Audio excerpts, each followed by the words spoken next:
भाई आज Nepal versus Thailand बीच match था, वुमेन मैच। उस मैच में यानी कि नेपाल की महिला क्रिकेट टीम भाई सबसे खराब प्रदर्शन मैं बता सकता हूँ, क्योंकि नेपाल की वुमेन्स टीम की आज सबसे खराब प्रदर्शन होने का कारण कि भाई 4 खिलाड़ी डक आउट।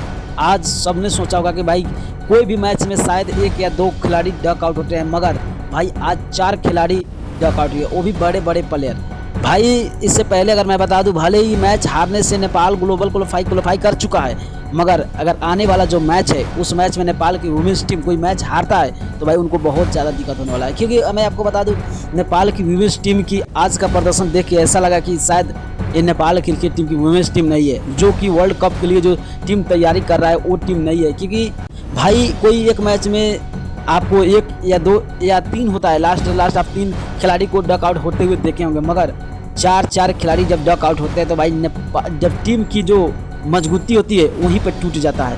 और उसी टूटने का वजह से आज नेपाल क्रिकेट टीम 100 रन का अंदर ही ऑल आउट हो चुका है। यानी कि बहुत नेपाल की दुख की बात है, क्योंकि नेपाल क्रिकेट टीम भले ही मैच हारने से कोई फर्क नहीं पड़ा, थाईलैंड से मैच हारा नेपाल, कोई फर्क नहीं पड़ा, मगर नेपाल क्रिकेट टीम जो आने वाला मैच है वर्ल्ड कप के लिए, भाई अगर मैच नेपाल क्रिकेट टीम हारती है तो भाई उनको बहुत ज़्यादा दिक्कत होने वाला है। और वर्ल्ड कप का जो सपना लेके चल रहा है नेपाल वुमेन्स टीम, वो सपना चकनाचूर होने वाला है। तो मैं यही कहना चाहूँगा कि नेपाल क्रिकेट टीम आने वाला जो मैच है उसमें अच्छा प्रस्टी करे और अच्छा परफॉर्म करे।